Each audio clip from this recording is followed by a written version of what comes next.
Hi everyone, my name is Tara Westwell and today is Tuesday, which means it's time to discuss our book of the week, which is Six of Crows.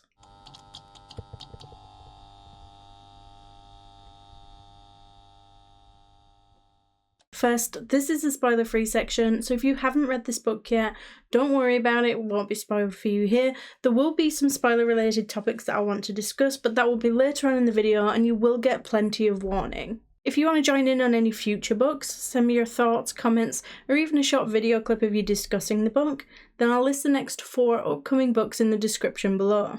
I'm just going to start this off by saying don't come at me for this one. I know this book has a ton of fans, and on paper, I know I should probably be one of them. I don't know what it is recently. I'm either in some sort of bizarre book slump that only seems to specifically affect audiobooks, or I'm just getting a run of audiobooks that I'm not really enjoying all that much of, and to be totally honest with you, I'm not entirely sure which one it is. Despite having the physical book, I did do the audiobook for this one, and I do wish that I'd read the physical because I'm not sure if that's the reason I didn't enjoy it so much, but I just didn't really have the time in the last couple of weeks. Later on, and I mean much later on, when I feel like I can give it a reread, I might try and read the physical book and see if that makes a difference at all. So knowing full well that this will probably upset a whole bunch of people, I rated this one a possibly unfair 3 stars.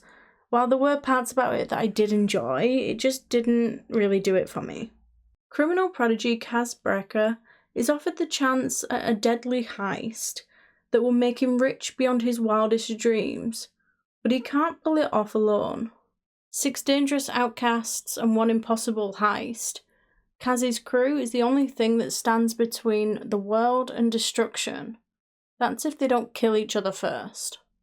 If I was to compare this to any other book, it would probably be something like Serpent and Dove. I think the 2 books share a lot of similar conflicts and topics. I don't know if it's for the same reason or not, but both of these books I really struggled to connect with the characters and the story. I think although you're thrown into this book pretty quickly and fairly immediately, there is a lot going on. I think I really struggled with the pacing. I think for a book mostly about this heist, it's a pretty long book, and despite being thrown into things pretty quickly, the pace throughout is quite slow. Which, to be fair, is super common when you're jumping from POV to POV, but it is another thing that I'm just not a huge fan of.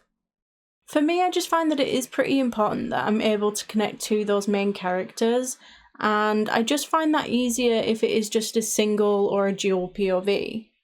I don't know, when I'm flicking from character to character and they all have this drama or horrible backstory, it can just feel a little bit messy and a little bit too much. And although I did like the characters, I just didn't find that connection like I usually would. Also, small side note, but I really couldn't wrap my head around the fact that all these characters were meant to be teenagers, and I think it would have just helped the story if they were just a little bit older. I think they could have done that and still made it a YA book. I think the characters would have been better off for it and the story would have made more sense. I mean, I get in fantasy you can kind of do what you want. I mean, magic, politics, the ages of your characters, but it just sort of throws it off a little for me if the ages of the characters don't seem to line up. It's like when you have Captain of the Guard and he's only 15, it makes sense if it's sort of like a Nepo baby situation, but other than that, if your entire kingdom's security is on the shoulders of a child, then what the fuck is happening? And the same goes for anti-heroes. I mean, it just doesn't make sense.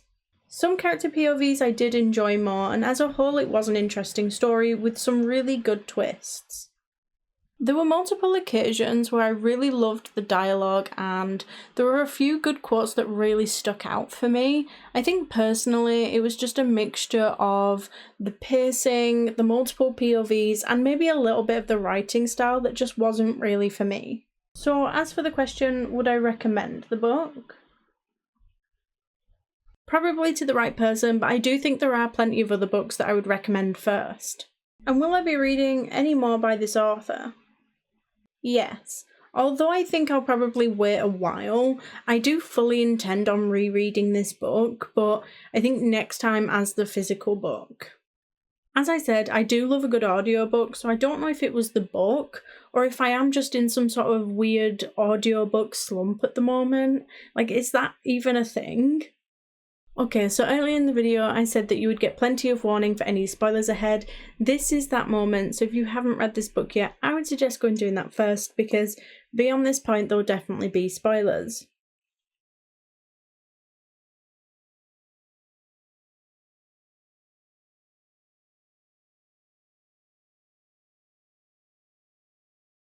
I feel like I don't have much more to say about this book. I mean, from the very start, I pictured Kaz as being this rough 30-year-old criminal, and I feel like they all would have been better off being in their 20s or something. Inej was a really good character. She had a super interesting backstory, and I loved her character arc. I thought that there was a nice amount of contrast between her and Kaz. I mean, I can't blame her towards the end of the book for putting her foot down and saying that she deserved more. I mean, good for you, but would you want to be touched by someone whose nickname is Dirty Hands? Like, I get that the book explains where he got the nickname from and why, but I did not like that. That would have been a moment to go back to the drawing board for me, personally. However, I actually really loved the ending for these two characters. I think that it leaves it open to this hope of something more from them, potentially as a couple, and it felt like a natural progression. Like, it made sense from where the characters started off to where they ended up. I also really liked Nina's character. I mean, yet another tragic backstory. I think they all had one, which did feel like a little bit too much for me, but I did like that history between her and Matthias. I mean, I can totally see why Matthias might be pissed, but I'm not gonna lie, I found his character really annoying at times. I also think that's where this book and Serpent and Dove have similarities, because I found reading that also really annoying, and they kind of give me similar vibes. I mean, I do understand why the book was from so many different perspectives, but I personally would have just enjoyed it more if it was from Nina's and maybe Kaz's perspective. But let me know what you thought. Did you enjoy the book? Next week we're discussing Trial of the Sun Queen, so don't forget to get your thoughts and comments in by Sunday the 9th of March at the latest to be a part of the discussion. You can now do this on YouTube, TikTok, Instagram or Discord. The following book will be You're Fatally Invited, but don't forget, if you do need a little bit longer to read a book, we do now list the next 4 books down below along with the discussion dates. That way you can choose the genre that best suits you and the best time frame to read it in. Thank you all for joining, and if you like this video, please don't forget to like and subscribe. It's always appreciated, and I will see you next week. Bye!